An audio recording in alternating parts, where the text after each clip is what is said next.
الحمد لله وكفى وسلام على عباده الذين اصطفى أما بعد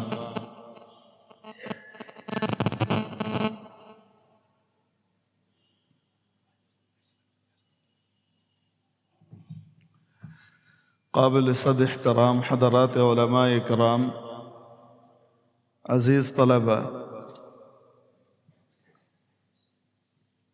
ধর্মপ্রাণ ধর্মভীরু সর্বস্তরের সম্মানিত মুসল্লিয়ান এজাম, আল্লাহ জাল্লা শানুহু ওয়া আম্মা নওয়ালুহু আমাদেরকে ওনার মহান ঘরে হাজিরি দিবার তৌফিক দান করেছেন। এজন্য হৃদয়ের গভীর থেকে শুকর আদায় করি আলহামদুলিল্লাহ। মুআজ্জাজ হাজরিন, দুনিয়াতে আল্লাহ পাক মানুষকে দুই রকমের হক তার ঘাড়ে তার দায়িত্বে দিয়ে রেখেছেন।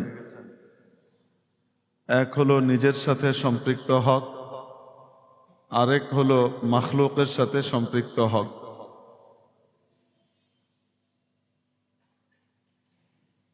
হকের দিক থেকে সবচেয়ে গুরুত্বপূর্ণ হক হলো আল্লাহ পাকের হক।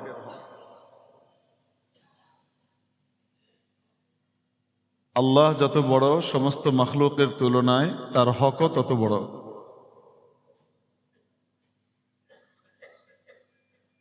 এজন্য কোনো মাখলুকের হক নষ্ট করলে সেটাকে কুফর বলা হয় নাই।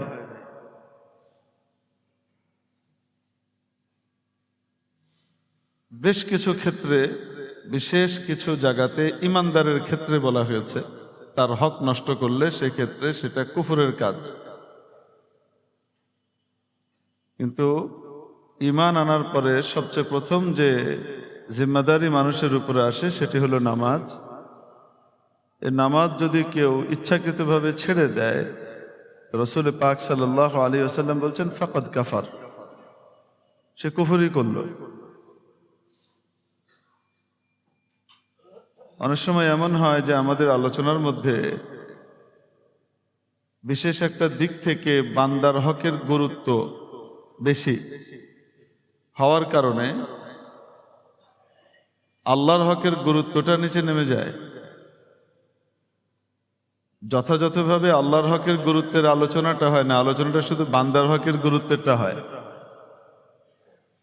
একটা দিক উল্লেখ করে, সেটা কি যে আল্লাহর হক আল্লাহ চাইলে মাফ করে দিতে পারেন, আর বান্দার হক যতক্ষণ বান্দা মাফ করবে না ততক্ষণ আল্লাহ মাফ করবেন না। তো এই দৃষ্টিভঙ্গিতে বান্দার হকের গুরুত্ব অপরিসীম। কিন্তু তার অর্থ এই নয় যে গুরুত্বের দিক থেকে আল্লাহর হকের গুরুত্ব বান্দার হকের চেয়ে বেশি। গুরুত্ব তো আল্লাহর হকের বেশি। বান্দার হকের অবস্থায় যদি এমন হয় তাহলে আল্লাহর হকের গুরুত্বটা কেমন হওয়া উচিত?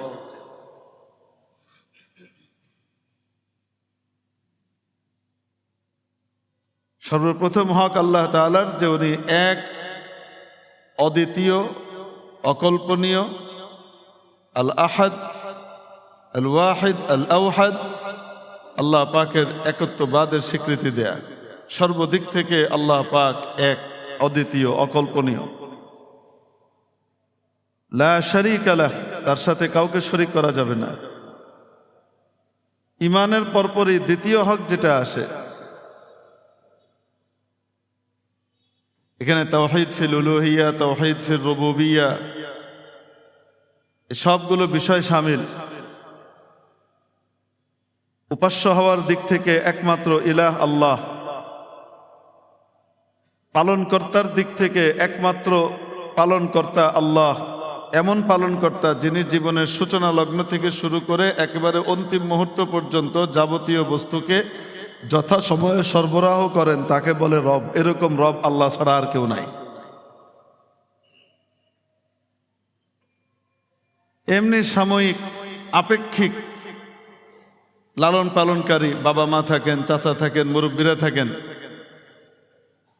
কিন্তু জীবনের শুরু হওয়ার আগ থেকে শুরু করে একেবারে অন্তিম মুহূর্ত পর্যন্ত ধাপে ধাপে তার প্রত্যেকটা বস্তুর যথাযথভাবে ব্যবস্থাপনা করে রাখা, এটা একমাত্র কে করেন? সমস্ত মাখলুকের একমাত্র আল্লাহই করেন। এমনিভাবে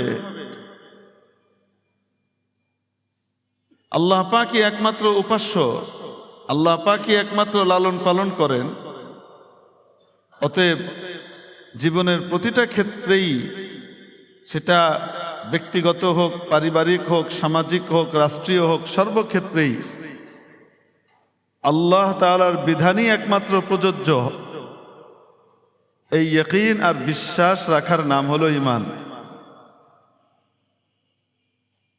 আইন হওয়া উচিত তো আল্লাহরটাই হওয়া উচিত। ভাড়াটিয়াদের আইন দিয়ে মালিক চলে না, মালিকের আইনে ভাড়াটিয়াকে চলা লাগে। দুনিয়াতে কোনো জায়গায় কোনো বাড়িতে কেউ ভাড়া থাকলে ভাড়াটিয়ার আইনে মালিক চলে না, বরং মালিকের নীতি অনুযায়ী কাকে চলতে হয়? ভাড়াটিয়াকে চলতে হয়, যদিও ভাড়াটিয়া পে করে। ফাও থাকে না, ফ্রি থাকে না। নিজের হকটা নেবার জন্য তাকে দিয়ে তারপরে কি করতে হয়? থাকতে হয়। তারপরেও আইনের ভিতরে উপরে কাটটা থাকে। যদি দুইজনের ভিতরে একটু টক্কর লেগে যায় তো তাহলে আইন কাটটা প্রাধান্য পায়, মালিকেরটা প্রাধান্য পায়। মালিকের শেষ আইন হইল, যদি তোমার পছন্দ না হয় ভাই আপনি অন্য কোনো জায়গায় দেখেন, লিভ মি অ্যালোন, আমি একাই থাকি, আমি অন্য কাউকে নিয়ে নেব, আপনি যেতে পারেন। এটার বিপরীতে কেউ যেতে পারবে? লাস্ট আইন যদি এটা বলে যে আপনি যেতে পারেন, আপনার সাথে তো আমার বনিবনা হচ্ছে না। কিন্তু ভাড়াটিয়া কখনো বলতে পারে না যে আমি ভাড়া থাকছি 10 বছর, এবার আপনি বাড়ি ছেড়ে দেন। বলতে পারে? মুসলিম হিসেবে বলেন তো দেখি, ইমানদার হিসেবে বাস্তবে আমল করি আর না করি এটা ভিন্ন জিনিস, কিন্তু সত্য কথার স্বীকৃতি দিতে পারা এটাও একটা সৎ সাহসের ব্যাপার। যে এটা সত্য, যদিও আমার বিপরীতে যাচ্ছে, এরকমও যদি হয় তারপরেও সেই সঠিক এবং সত্য কথার স্বীকৃতি দেওয়া, যে এটা সত্য, এটা সঠিক, এটাও একটা সাহসিকতার ব্যাপার, তাই না? বলেন তো দেখি, মুসলিম হিসেবে আমরা কি বিশ্বাস করি? আসমানের মালিক না, না ঠিক আছে, আসমানের মালিক তো আল্লাহ। তো জমিনের মালিক? ভুল কথা, আমেরিকা, তাই না? আচ্ছা, জমিনের মালিক আমেরিকা না হোক, কমপক্ষে ইউরোপিয়ান ইউনিয়ন তো অবশ্যই। বলি আমরা একটু স্বীকৃতি দিই। হ্যাঁ, এই জায়গাতে স্বীকৃতি দেওয়ার, হ্যাঁ ঠিক না ঠিক জিজ্ঞেস করি নাই। জিজ্ঞেস করার বিষয় হলো কে জমিনের মালিক? গোটা বিশ্বের মালিক কে? বানিয়েছেন কে? ক্ষমতাটা কার? জমিনটা ওনার, চলে ওনার কথায়। আর মাঝে মাঝে নাড়া দিয়ে দেখেন যে তোরা যতই চেষ্টা করিস না কেন, আমার জমিন আমার কন্ট্রোলেই চলে, তোদের কন্ট্রোলে নাই। তোরা চাইলেই ভূমিকম্প রোধ করতে পারবি না, দেখ আমি ঠিকই কি করে দিই, সময় মতো নাড়া দিয়ে দিব। ওয়ালিল্লাহি মুলকুস সামাওয়াতি, গোটা আসমান এবং জমিনের রাজত্ব একমাত্র কার? আর বীরজে এখানে যে নীতি আত-তাকদীমু মা হাক্কুহু আত-তাখির ইউফিদুল হাসর, মুলকুস সামাওয়াতি ওয়াল আরদি লিল্লাহ, ইবারতের ধাঁচ এরকম হবে মুবতাদা খবর হিসেবে। মুবতাদার হক কি? মুকদ্দম হওয়া, খবরের হক কি? মুআখার হওয়া। কিন্তু যখন খবরকে মুকদ্দম করে ফেলা হয় আর মুবতাদাকে মুআখার করে ফেলা হয়, বিধেয়কে আগে আনা হয় আর উদ্দেশ্যকে পরে নিয়ে যাওয়া হয় আরবিতে রীতি অনুযায়ী, তখন এটা হাসর, একীভূত আর কেন্দ্রীভূত হওয়ার উপকারিতা এখানে পাওয়া যায়। রীতি অনুযায়ী মুবতাদার হিসাবে আসার কথা ছিল মুলকুস সামাওয়াতি ওয়াল আরদি সাবিতুন লিল্লাহ,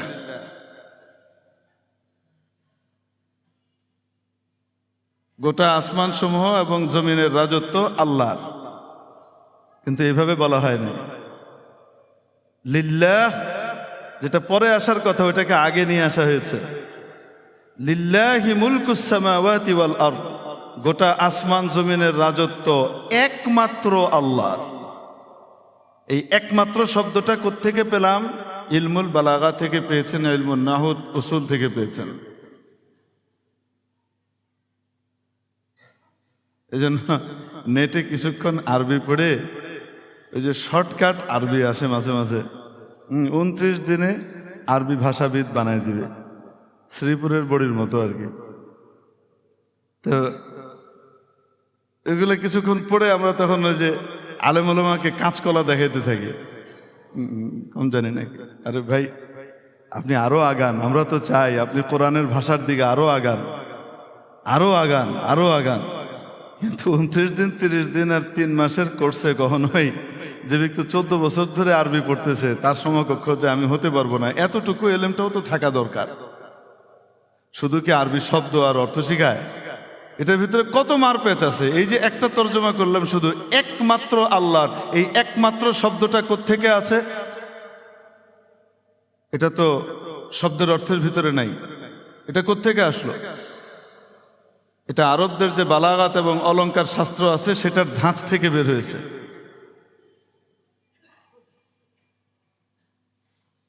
মানে এক জীবনে কতগুলা সাবজেক্ট যে পড়তে হয়েছে, কতগুলা সাবজেক্ট পড়তে হয়েছে, এটা কল্পনা করা যায় না। মানে এই লাইনে ঢোকার আগে জানতামই না। মৌলভী সাহেব হয়ে যখন বাংলাদেশ থেকে দাওরা হাদিস ফারেক হয়েছি, দেওবন্দ যাব, তো তার আগে আমি হিসাব করা শুরু করেছি যে আমি কয়টা সাবজেক্ট পড়লাম, জেনারেল সাবজেক্ট বাদে। জেনারেল সাবজেক্ট বাদে শুধুমাত্র আরবি, হাদিস, ফিকহ, তারপরে উসুল ফিকহ, উসুলুল হাদিস, হাদিস তাফসীর, উসুলুত তাফসীর ইত্যাদি মিলিয়ে কয়টা সাবজেক্ট পড়লাম এটা হিসাব করছিলাম। হিসাব করে বের করে দেখলাম 17টা সাবজেক্ট পড়েছি। পড়ার পরে এবার আমি হিসাব করা শুরু করলাম, আচ্ছা ক্লাসে ফার্স্ট হয়েছি সেটা ভিন্ন জিনিস, কিন্তু মানুষ তো আমার সার্টিফিকেটও দেখবে না, আর ফার্স্ট হয়েছি না লাড হয়েছি সেটাও দেখবে না। মানুষ তো দেখবে কতটুকু আমার কাছে আসলে আছে। এবার চিন্তা করতে বসলাম যে যা পড়েছি সবগুলো সাবজেক্ট মাথার ভিতরে একেবারে হুবহু বিদ্যমান আছে কিনা। এই প্রত্যেকটা সাবজেক্ট যদি আমাকে চোখ বন্ধ করে হঠাৎ দাঁড় করিয়ে দেওয়া হয় যে এই সাবজেক্টটা তুমি পড়াইতে থাকো, আমার সামনে কোনো কিতাব নাই, বই নাই, কিচ্ছু নাই, আমি নির্দ্বিধায় তাকে মাসের পর মাস না দেখে পড়াইতে পারবো কিনা। এক কথায় পুরা বইগুলো আমার মাথার ভিতরে আসছে কিনা, নাকি বইগুলো কিছু মাথায় আছে কিছু নাই, কোনটা? হিসাব কিতাব করে দেখলাম মাত্র 2টা মাথায় আছে, আর বাকিগুলা একটু কি করতে হবে, দেখতে হবে পড়ানোর আগে। তো যখন দেখলাম যে বাকিগুলা পড়ানোর আগে একটু দেখতে হবে, 1 ঘন্টা পড়ানোর জন্য আধা ঘন্টা হলেও কি করতে হবে, একটু নজর বুলাতে হবে বইগুলার উপর দিয়ে। তো তখন হিসাব করলাম আসলে মিরকাতুল মাফাতিহের শুরুতে, মিরকাত এক কিতাব আছে, মিরকাতুল মাফাতিহ হলো হাদিসের সরা, ওটা না। এর শুরুতে ইলমের 5 মানা বয়ান করা হয়েছে, তার ভিতরে 4 নম্বর হলো আল হাদিরু ইনদাল মুদরিক, মাথায় যা একেবারে উপস্থিত আছে সামনে, ওইটাকে ইলম বলে। যেটা একদম চোখের সামনে উপস্থিত নাই, চাইলেই আমি পরিপূর্ণ জিনিসটাকে একদম এনে দিতে পারি না, ওটাকে ইলম বলে না।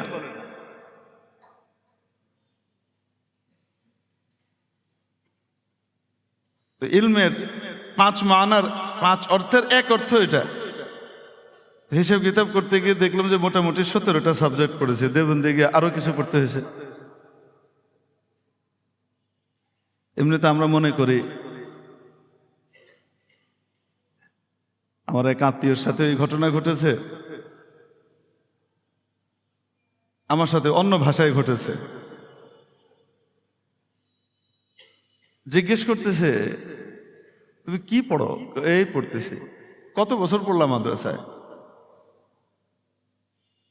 9 বছর পার হয়েছে। মিলাদ পড়াই থেকে 9 বছর লাগে নাকি? মিলাদ পড়া শিখতে কি 9 বছর লাগে নাকি?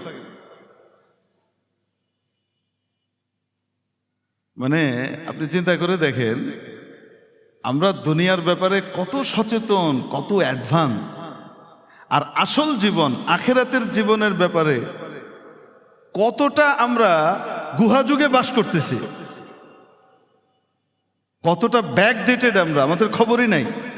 আমরা মনে করি মৌলভী সাহেবের কাজ হলো জানাজা পড়াবে, মৌলভী সাহেব বিয়ে পড়াবে, মৌলভী সাহেব তালাক হয়েছে কি হয় নাই শুধু এতটুকুর মাসালা দিবে, আর বিভিন্ন অনুষ্ঠানের ভিতরে হুজুরকে দোয়া করে দিবে। উদ্বোধনী অনুষ্ঠানে, আমার দোকান উদ্বোধন, বাড়ি উদ্বোধন, এগুলাতে হুজুরকে কি করে দিবেন? হুজুরের কাজ হলো দোয়া করে দেওয়া, আর কেউ মারা টারা গেলে মিলাদ পড়ে দেওয়া। আগে দোকানেও মিলাদ ছিল, এখন শুধু মৃত্যুতে এসে ঠেকছে। আস্তে আস্তে কোথায় যাবে সেটা পরে দেখা যাবে। এই যে আমাদের ধারণা, বলেন তো দেখি দুনিয়ার দিক থেকে আমরা কত অ্যাডভান্স। মাশাআল্লাহ, বাংলাদেশের অন্য এলাকার মানুষ অ্যাডভান্স কি অ্যাডভান্স না তা বলতে পারবো না, কিন্তু আমার এই এলাকার মানুষ যে দুনিয়ার দিক থেকে অনেক অ্যাডভান্স। এদের কাছে আমেরিকা ব্রিটেনের গল্প কেউ যদি করে তো সে ফালতু হয়ে যাবে। দূর শনিবারে যাই, বুধবারে আসি নিউ ইয়র্ক থেকে। কি আমেরিকার গল্প করতেছে, কি ব্রিটেনের গল্প করতেছে, কি জার্মানির গল্প করতেছে।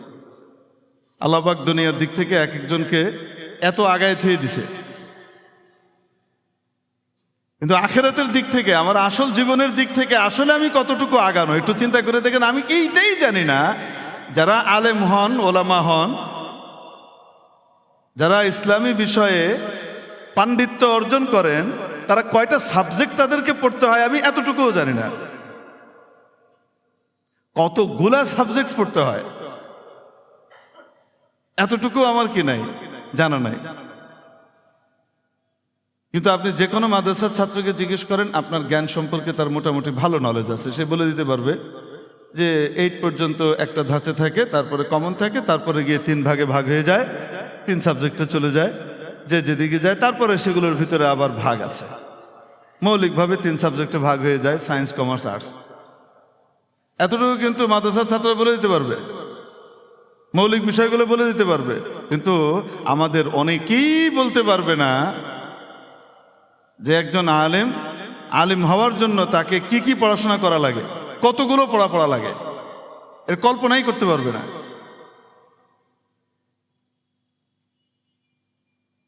আমার কাছে তো কিছুই নাই, আমার কাছে কিতাবাদির যেগুলো আমার দরকার, এই দরকারি কিতাবাদিগুলোর মনে করেন আমার কাছে 100 ভাগের 1 ভাগও নাই, যেগুলো আমার দরকার হয়, লাগে।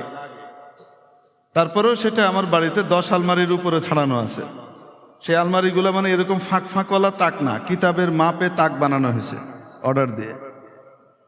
কিতাবের উপরে সর্বোচ্চ আধা ইঞ্চি থেকে 1 ইঞ্চি ফাঁক, এইভাবে ভর্তি করা আলমারি 10-এর উপরে আছে আমার কাছে। এগুলো আমার কাছে নাই, সেটা বলছি আমি। প্রয়োজন অনুপাতে যার কাছে আছে তার কাছে আল্লাহ কি পরিমাণ রেখে দিয়েছেন। একটা তথ্যের জন্য কতগুলো কিতাব ঘাঁটা লাগে, এটাতে নাই, ওইটাতে, এটাতে নাই, ওইটাতে, এটাতে নাই, ওইটাতে, এটাতে নাই, ওইটাতে, এটাতে নাই, ওইটাতে পাওয়া যাবে। কতটুকু ঘাঁটা লাগে একটা তথ্যের জন্য। কেন? এক মুসল্লি একটা মাসআলা জানতে চেয়েছেন, সেই মাসআলাটার ভিতরে অনেকগুলা দিক আছে, সেই দিকের সবগুলা দিক যেন আমার সামনে থাকে। ওনারটাতে আমি দিয়ে দিলে হয়ে গেল, বাস। কিন্তু খুঁটিনাটি একটু একটু এদিক ওদিকের কারণে মাসালা চেঞ্জ হয়ে যায়। আমরা তো মনে করি খুব সহজ। হ্যাঁ, নোয়াখালীর ভাষাত কয় সুলিয়া কলায় না, টস করিয়া গিলিয়া লাইতা। এই যে ওয়ালিল্লাহি মুলকুস সামাওয়াতি ওয়াল আরদ, গোটা আসমান এবং জমিনের রাজত্ব একমাত্র আল্লাহর। এই একমাত্র শব্দটা পাওয়া গেছে আরবি অলংকার শাস্ত্র পড়ে, সেটা পড়তে হয়েছে 3 বছর।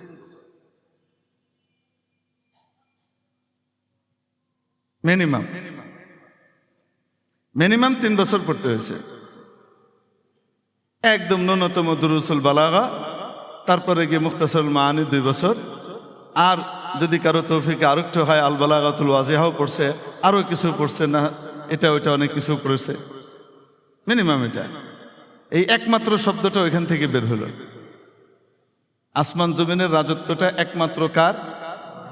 আসতে বলি, কার? তো বাড়ির মালিক আর ভাড়াটিয়া দুজনের ভিতরে যখন কথা হয় আইন কানুন নিয়ে, আইন কারটা চলে? ভাড়াটিয়ারটা না মালিকেরটা? মালিকেরটা। তো আমরা দুনিয়াতে যে আসি, আল্লাহর জমিনের ভিতরে যে আসি,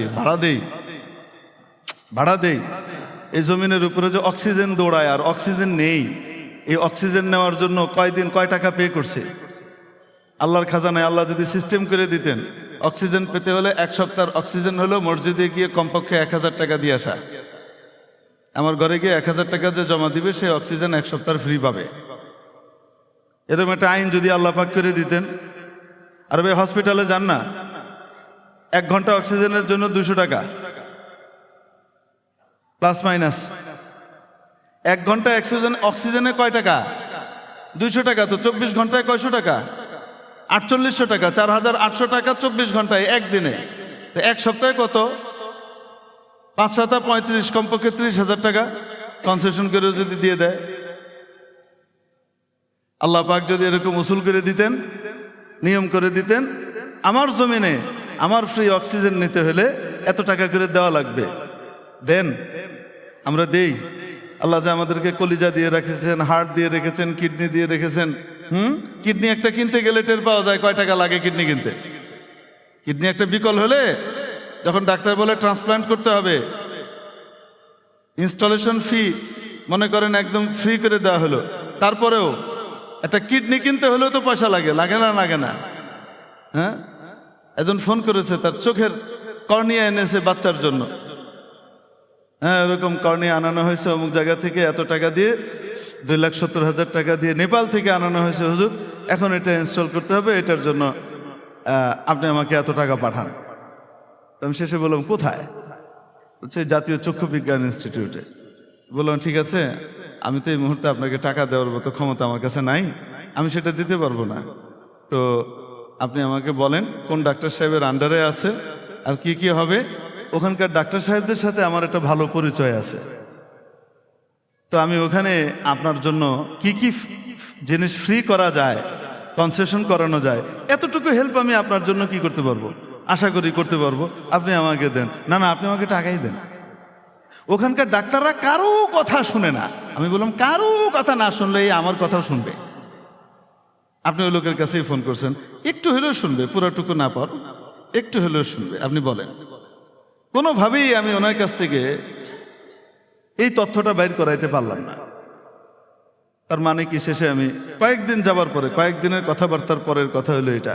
শেষে আমি বললাম যে কোত্থেকে নাম্বার পেয়েছেন? উনি ইউটিউব থেকে আমার নাম্বার বাইর করছেন। কই থেকে পাইছে কোথায় জানে, আল্লাহ নেক বান্দা। সেখান থেকে বের করে ফোন করে আমাকে 20-25 হাজার টাকা যা পারেন হুজুর একটু বিকাশ করে পাঠিয়ে দেন। তো রিয়েল রোগীর জন্য 20-25 হাজার কেন, 20-25 লাখও মানুষ ব্যবস্থা করে দিবে। কিন্তু সত্যতা তো অর্জন করতে হবে, বিশ্বস্ততা তো অর্জন করতে হবে। দুনিয়ার ভিতরে আসল নকলের ভিড় অনেক বেশি। এখন বেচারা, আমি কোনোভাবেই ডাক্তারের নাম বের করতে পারলাম না। এই পরশু দিনের কথা, শেষ পর্যন্ত আমি বললাম যে ভাই আপনার যে টাকা লাগবে না আমি বুঝতে পারছি, আপনি আমাকে আর মেহরবানি করে ফোন দিয়ে না, আপনার লাগবে না। আপনার ওখানকার কিছু চার্জ আছে, কিছু ফি আছে, এই সমস্ত জিনিসটা ডাক্তারদের বিশেষ কিছু এখতিয়ার থাকে কোনো কোনো ক্ষেত্রে। সেই এখতিয়ারগুলো তারা নিজের একান্ত খাস কিছু জায়গাতে হয়তো তারা ব্যবহার করতে পারেন। তো সেগুলো আপনার জন্য ব্যবস্থা করে দেয়া হতো, চেষ্টা করতাম, কিন্তু আপনি তো নেবেন না। আসলে আমাকে টাকাই দেন। এই যে চোখের ফি ওনার কাছ থেকে জানলাম, কর্নিয়া আনাইছে বিশেষ ধরনের কি করে অনেক টাকা দিয়ে, 2,70,000 টাকা দিয়ে নেপাল থেকে সে কর্নিয়া আনানো হয়েছে। সেটা বাচ্চার চোখে কি করানো হবে, লাগানো হবে। আল্লাহু আলামু বিসওয়াব। চোখের ফি নিছেন, নাকের ফি নিছেন, ব্রেন যে চলে শুধু তার একটা ছিঁড়ে দিলে একদিনে, তারপরে তো দেখা যাবে কাপড় যেটা নিছেন ওটা মাথার উপরে চলে গেছে। আরে ভাই, মাথায় যে আল্লাহ পাক ব্রেনটাকে ঠিক রাখছেন, এটার জন্য কয় টাকা ফি আল্লাহর কাছে দিছি, কয় টাকা আল্লাহ আমার কাছে চাইছেন। ফ্রি অফ কস্ট ব্যবহারের জন্য সবকিছু দিয়ে রেখেছেন, শুধু বলছেন বান্দা বেসিক একটা জিনিস শুধু তুমি নিয়ে আইসো। আমি তো তোমার স্রষ্টা, আমি তো তোমাকে সব কিছু দিয়েছি, আমার জমিনে আমি তোমাকে ফ্রি অফ কস্ট থাকতে দিয়েছি। তুমি কি করো, কমপক্ষে কিছু আমার কথাটা শুনো, আমার কথাটা শুধু মাইনো, তাইলেই হবে। দুনিয়াতেও তুমি সুখ পাবা, আখেরাতেও তুমি সুখ পাবা, ওখানেও তুমি আসল জীবনে তুমি বিশাল রিওয়ার্ড পাবা। জমিনটা কার? আল্লাহর। ভাড়া দিয়ে থাকি। ইকবাল রোডে কোনো বাড়িতে ভাড়া দিয়ে থাকলে সেখানেও যদি মালিকের সাথে বনিবনা না হয় আইন কানুনের দিক থেকে, মালিকের আইন আমার পছন্দ না, তা আমি কি বলতে পারি যে মালিক সাহেব আপনি বাড়ি ছেড়ে চলে যান, আমি এখানে থাকি? এই বলার এখতিয়ার আছে? নাই। বরং মালিক বলবে আপনার পছন্দ হচ্ছে না, আপনি অন্যত্র দেখুন প্লিজ, এখানে না। ভাড়া দিয়ে থাকি তারপরেও। আর আল্লাহর জমিনে আমি ফ্রি থাকি, আল্লাহর বাতাস, আল্লাহর আলো, আল্লাহর সবকিছু ফ্যাসিলিটিস গুলো ফ্রি ব্যবহার করি, আল্লাহ দিয়ে রেখেছেন। তারপরেও এত নিমক হারাম, এত নিমক হারাম, এত নিমক হারাম, এত অবিবেচক যে আল্লাহর জমিনে আইনটা চলবে কার? আল্লাহর। এই কথাটা মানতে আমার পছন্দ হয় না। আরে ভাই, প্র্যাকটিক্যালি আমল করতে পারি আর না পারি, কমপক্ষে মনে প্রাণে স্বীকৃতিটা তো দিতে হবে। আসলে এই জমিনে আইনটা কার চলার কথা ছিল? এই কথা কেউই পছন্দ করবে না। তাহলে আল্লাহর হক এক নম্বর। এই তাওহীদ, আইনের দিক থেকেও একচ্ছত্র কর্তৃত্বের অধিকারীকে। ومن لم يحكم بما أنزل الله فأولئك هم الكافرون ومن لم يحكم بما أنزل الله فأولئك هم الظالمون ومن لم يحكم بما أنزل الله فأولئك هم الفاسقون। আল্লাহর বিধি অনুযায়ী যে ফয়সালা করে না, যারা করে না তারা কাফের, যারা করে না তারা জালিম, যারা করে না তারা ফাসিক, গুনাহগার। পরপর 3 আয়াতে আল্লাহ পাক আয়াতের এন্ডিং টেনেছেন এই কথা দিয়ে সূরা মায়েদা। তো কাজ তো একটাই, বিধান 3টা হলো কেন? কাজ তো একটাই, আল্লাহর বিধান অনুযায়ী ফয়সালা করে নাই, কিন্তু ফলাফল একবার বলছে কাফের, একবার বলছে গুনাহগার, আরেকবার বলছে কি? জালেম, অত্যাচারী, অপরাধী। যদি কেউ মনে করে আমি যে আল্লাহর বিধি বিরুদ্ধ সিদ্ধান্ত নিলাম, ফয়সালা করলাম, এটাই ঠিক, আল্লাহরটা ঠিক না, আমারটা ঠিক, নামাজ রোজা হজ যাকাত যা আছে সব করলেও কাফের, হুজুর বললেও কাফের, না বললেও কাফের। কেন? এই নীতি কে ঘোষণা করেছেন? আল্লাহ। তার চেতনাই ঠিক নাই, তার বিশ্বাসই ঠিক নাই যে এই জমিনে বিধানটা কার চলবে? আল্লাহর চলবে। কিন্তু আল্লাহর না চালিয়ে অন্যের চালাচ্ছি। আল্লাহর না চালিয়ে কার চালাচ্ছি? অন্যের চালাচ্ছি। যদি বিশ্বাস এটা থাকে যে আমি যে অন্যেরটা চালাচ্ছি এটাই ঠিক, আল্লাহরটা ঠিক না, তো তাহলে কাফের। আবু জেহেলের মধ্যে তার মধ্যে কোনো পার্থক্য নাই। আর যদি বিশ্বাস এটা থাকে যে না, আসলে তো এই জমিনে আইন চলার কথা কার? আল্লাহরটাই ঠিক, আমরা যেটা করছি এটা উল্টা, এটা অন্যায়, এটা গুনাহ হচ্ছে, এটা যদি মনে করে তাহলে ঈমান যাবে না। তার বিশ্বাসটা ঠিক আছে, আমলটা খারাপ, ফাসিক। মানে কি? ফাসিক মানে গুনাহগার, ঈমান আছে কিন্তু গুনাহগার। ভাই, আমাদের মধ্যে অনেকে আছি না যে 5 ওয়াক্ত নামাজ ঠিক মতো পড়তে পারি না বা পড়ি না, আছি না? কিন্তু বিশ্বাস কি আছে? 5 ওয়াক্ত নামাজ পড়া ফরজ। আমি যে পড়ছি না এটা আমার ত্রুটি, আমার গুনাহ। আমার মনে হয় উপস্থিত যারা আছেন সবাইকে যদি জিজ্ঞেস করা হয় সকলেই এই কথাই বলবে যে আমার বিশ্বাস নামাজ পড়া অবশ্য করণীয় ছিল, পড়ছি না, এটা আমার ত্রুটি, আমি গুনাহ করছি। ঠিক না? তাহলে নামাজ না পড়ার গুনাহ হয়েছে, কিন্তু ঈমান ঠিক আছে কিনা, চেতনা ঠিক আছে কিনা? ঠিক আছে, গুনাহগার হবে। কিন্তু যদি কেউ করে নামাজ পড়ার কোনো দরকার নাই, খামাখা টাইম ওয়েস্টের একটা ব্যবস্থা আল্লাহ করে দিছে, তাহলে বলেন তার ঈমান আছে? যদি মাঝে মাঝে নামাজ পড়েও তারপরেও কি ঈমান আছে? নাই। ঈমানের মূল মন্ত্রই হলো ওয়াকাবিলতু জামিআ আহকামিহি ওয়া আরকানিহি, আল্লাহকে যথাযথভাবে বিশ্বাস করা এবং তার যত বিধি বিধান আছে সবগুলোকে সত্য, সঠিক, বাস্তবসম্মত হিসেবে মনে প্রাণে স্বীকার করে নেওয়া, সঠিক হিসেবে স্বীকার করে নেওয়া, স্বীকৃতি দেওয়া, এটার নাম কি? ঈমান। সমস্ত বিধিবিধান, সমস্ত বিধিবিধান যদি অকাট্য বিধানের ভিতরে একটাকেও কেউ অস্বীকার করে বা ওটা নিয়ে সন্দেহ পোষণ করে ঠিক কি ঠিক না, তাহলে ঈমান থাকবে না। সারা দুনিয়ার মানুষ ঈমানের সার্টিফিকেট দিল, ঈমান থাকবে না। ইকবাল রোডের খতিব সাহেব হুজুর একদম লিখিতভাবে ঈমানের সার্টিফিকেট দিয়ে দিল, আল্লাহর খাতায় আমার ঈমান নাই, ফেরেশতার খাতায় আমি বেঈমান। একটা বিধানকে যদি অস্বীকার করে কেউ,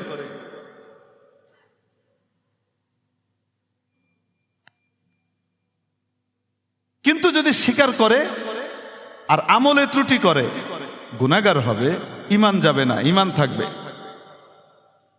ঈমান থাকার লাভ হলো এই, কিয়ামতের দিন কোনো না কোনো দিন সে জান্নাতে যাবেই, সে চিরকাল জাহান্নামে কোনোদিনই থাকবে না। সাজা ভোগ করে কোনো না কোনো দিন সে জান্নাতে যাবেই যাবে এবং আজীবন জান্নাতে থাকবে। নির্ধারিত মেয়াদের সাজা ভোগ করার পরে, সাজা শেষ হওয়ার পরে তারপরে যে মুক্তি পাবে, তারপরে যে জান্নাতে যাবে, এখান থেকে আর কোনোদিন বের হবে না, তখন আবার খালিদিনা ফিহা, ওখানে চিরকালই থাকবে। এই ঈমান থাকা না থাকার ভিতরে এই পার্থক্য। এই জন্য যে ব্যক্তি আল্লাহর বিধানের বাইরে ফয়সালা করে আর মনে করে এটাই ঠিক, আল্লাহরটা ঠিক না, আমারটা ঠিক, আল্লাহরটা ঠিক না, অমুকেরটা ঠিক, আল্লাহরটা এখন অচল, এখন নতুন সূর্য আনতে হবে, নতুন চন্দ্র আনতে হবে। হ্যাঁ, কেউ যদি দুনিয়াতে বলে, তাকে মানুষ পাগল বলবে না? দুনিয়াতে যদি আজকে কেউ বলে এই সূর্য অনেক পুরনো হয়ে গেছে, আমরা এখন একটা নিউ সান আনবো, আমরা এই সূর্যের নিচে এখন থাকবো না, এত হাজার বছর আগেকার সূর্য তা কি আর চলে? এত হাজার বছর, এত লক্ষ বছর আগেকার চাঁদ, তা দিয়ে কি আর পৃথিবী চলবে? এখন আমরা এটার ভিতরে একটু নতুনত্ব আনবো। সম্ভব? কেউ যদি বলে সম্ভব, আর বললে তাকে সকলে মিলে কি বলবে? বুদ্ধিমান কি বলবে? বলবে ও তো ডাইরেক্ট পাবনায় যাওয়ার কথা, ওইখানে কেমনে? বলবে না? লক্ষ বছর আগের সূর্য আর চন্দ্র যদি চলে, মাত্র ১৫০০ বছর আগেকার আল্লাহর দেওয়া কোরআন, আল্লাহর দেওয়া বিধান যেটা ঘোষণাই করেছেন কিয়ামত পর্যন্ত চলবে আল্লাহ পাক, সেটা চলবে না? যদি আমার কাছে মনে হয় অচল, তার মানে বুঝতে হবে আমার জ্ঞানের ঘাটতি অনেক বেশি, আমি বুঝতে পারছি না কিভাবে এটা চলবে। যারা জানে তাদের কাছে যেতে হবে। মেরে মোহতারাম দোস্ত, এই জন্য বলছিলাম যে ইসলামী বিধানের উপরে আমল করা, ইসলামী আইন অনুযায়ী দেশ পরিচালনা করা, এটা তো ফরজ। কিন্তু এই ফরজটাকে যদি ফরজ বিশ্বাস করে তারপরে উল্টোটা করি, তাহলে গুনাহগার হব, ঈমান থাকবে, ঈমান যাবে না। কিন্তু যদি মনে করি আমরা যেটা করছি এটাই ঠিক, আল্লাহরটা এখন আর চলবে না, অতএব কি করতে হবে বলেন? আপনাদেরকে যদি একটা কথা বলি, তাহলে আপনাদের দুই পক্ষই আমার উপরে নারাজ হবেন। এই এতক্ষণ যা বললাম এটাতে এক পক্ষ নারাজ হয়েছে, আরেক পক্ষ মোটামুটি খুশি হয়েছে। এখন যেটা বলবো এটাতে আরেক পক্ষও নারাজ হবে। বলবো আপনাকে? জি, আচ্ছা। আপনার সামনে কিছু মেনু, একটা মেনু দেওয়া হলো, সেট মেনু পেশ করে দেওয়া হলো।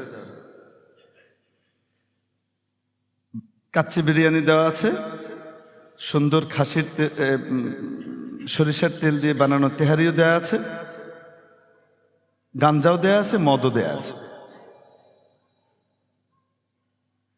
এবং একটু মলও দেওয়া আছে, পায়খানা। এখানে কিছু জিনিস খুব ভালো, কিছু জিনিস আসতে বলেন, তাই না? এখন দিয়ে আপনার সামনে দেওয়া হলো, খাইলে আপনাকে এই পাঁচটাই খাইতে হবে, আর না খাইলে কোনোটাই খাইতে পারবেন না। আপনি কোনটা এখতিয়ার করবেন বলেন? খেলে আপনাকে এই পাঁচটাই খেতে হবে, আর না খেলে কোনোটাই কি করতে পারবেন না, খেতে পারবেন না। আপনি কি করবেন? ভাই বিরিয়ানি আছে, এত দামি জিনিস। আরে ভাই এখানে তেহারি আছে, একদম সরিষার তেল দিয়ে, ঘানি ভাঙা সরিষার তেল দিয়ে বানানো, এটা ঝামেলাও হবে না। হ্যাঁ, আবার গাঞ্জা মদ আর একটু গুও আছে। এই 5টা জিনিস আপনার কাছে দেওয়া আছে আর দিয়ে বলা হয়েছে খেলে 5টাই খেতে হবে, না খেলে খাবেন কে কে হাত উঠান। একজনকে দেখবো শুধু আমি যে খাবো বিরিয়ানি, এটা আমি ছাড়বো না। আমার মনে হয় কেউ খাবে না, তাই না? খাবেন কেউ? জি, কেউ খাবেন? কেন? আপনি বলবেন এরকম বিরিয়ানি 1000বার বাদ দিতে পারি, ওই গয়ের সুগার যেটা, ওইটা তো জীবনে কোনোদিন কল্পনাই করতে পারবো না, খাওয়া তো পরের কথা। ওই মদ আর গাঞ্জা কিভাবে খাবো, তাই না? এখন আপনাকে একটা কথা বলে রেখি, ভোট আপনি এদিকে দিবেন না ওইদিকে দিবেন না, কোন দিকে দিবেন এটা আপনার ইখতিয়ার। কিন্তু আপনার সামনে ওই যে একটা প্যাকেজ দেওয়া আছে না, হ্যাঁ ভোট আর না ভোট, গণভোটের, এটা হলো এই সেট মেনুর মতো, বুঝে নিন।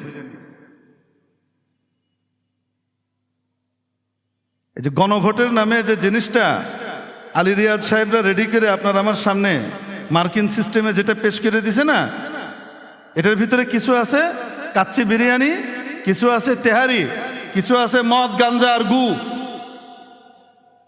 আপনি যদি হ্যাঁ দেন তো তাহলে আপনি ওই সেট মেনুর এই পুরাটুকু দিছেন, কিন্তু অতএব হ্যাঁ বলবেন না না বলবেন এটা আপনার ব্যাপার।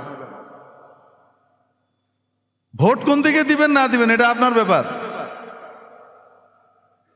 ওই বয়ানও করে দিছি, কিন্তু ওই হ্যাঁ না ক্ষেত্রে আপনাকে চিন্তা করতে হবে যে 10 টাকার লাভ নিতে গিয়ে 100 টাকার ক্ষতি যেন না কামায় নিয়ে আসি।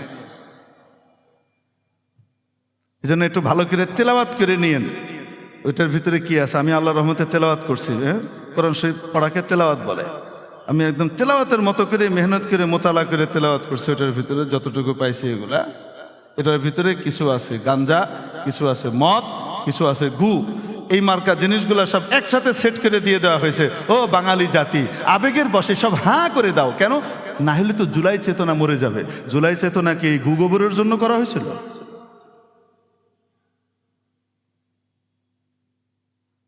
তুমি সবগুলা সাবজেক্ট দিতা, দিয়ে তারপরে বলতা যেটা আপনি হ্যাঁ মনে করেন সেটাতে হ্যাঁ দেন, যেটাতে না মনে করেন সেটাতে না দেন, তাহলে ইনসাফ থাকতো। তুমি তো সেট মেনু এনে দিয়ে দিছো, দিয়ে কইছো এখানে হয় হ্যাঁ দিবা নয় না দিবা, হয় সব খাবা নাহলে কোনোটাই খেতে পারবা না। আমি মনে করি বাঙালি মুসলমান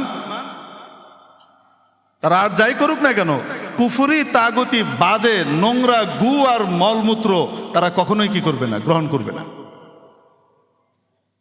এটাও ইমানের বিষয়। এই জন্য বললাম যে একটু আগে যেটা বলছি সেটাতে একদল খুশি হয়েছে, আর এখন যেটা করতেছি সেটাতে আরেক দল আবার কি হয়ে যাবে, খুশি হইলেও আরেক দল নারাজ হয়ে যাবে। এখানে খুশি না খুশির ব্যাপার নয়, ইমান ইসলামের ব্যাপার।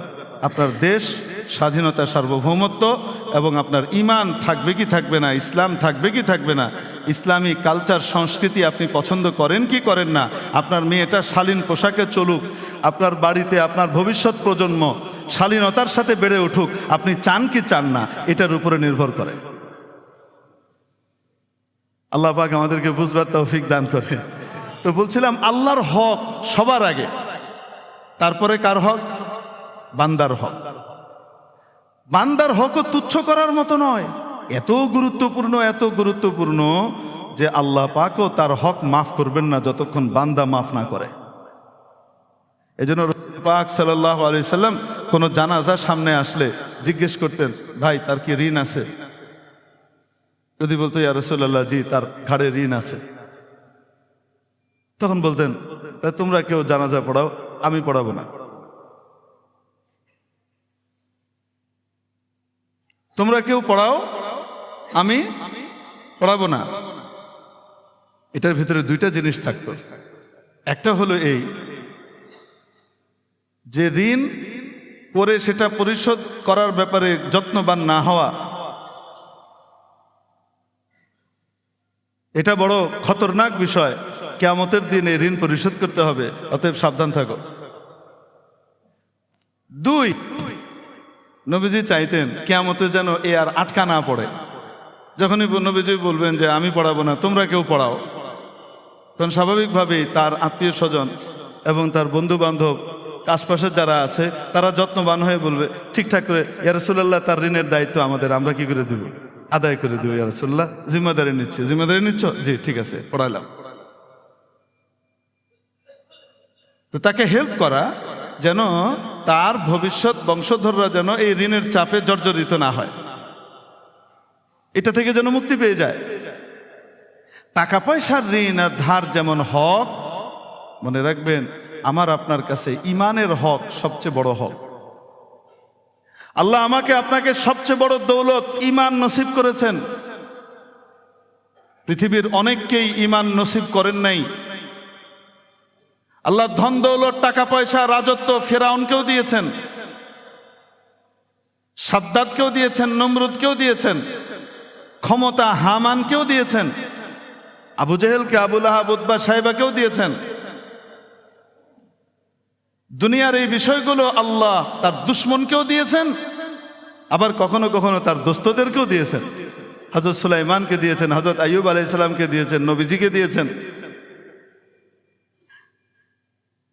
উভয়কে দিয়েছেন। কিন্তু ঈমান শুধুমাত্র নিজের প্রিয় মানুষদেরকে দিয়েছেন। আল্লাহ পাক আমাকে আপনাকে গোটা পৃথিবীর ভিতর থেকে ঈমানদার হিসেবে বাছাই করেছেন, ঈমান দেওয়ার জন্য পছন্দ করেছেন। এটার জন্য আজীবন সেজদায় পড়ে থাকলেও শুকর আদায় হবে না। শুকর আদায় করে আলহামদুলিল্লাহ, এটা বড় দৌলত। এই দৌলত আর ঈমান আল্লাহ পাক আমাকে আপনাকে জিম্মাদারি দিয়েছেন। যাদের কাছে ঈমান নাই তাদের কাছে ঈমানটা পৌঁছে দেওয়া, ঈমানের বাণী তাদের দোরগোড়ায়, তাদের কর্ণকুহরে পৌঁছে দেওয়া, এটা আমার আপনার জিম্মাদারি। রাসূল পাক সাল্লাল্লাহু আলাইহি ওয়াসাল্লাম বিদায় হজের ভাষণের ভিতরে বলেছেন, বাল্লিগু আন্নী ওয়ালাউ আয়া, একটা আয়াত হলেও আমার কথা অন্যের কাছে কি করে দাও, পৌঁছে দাও।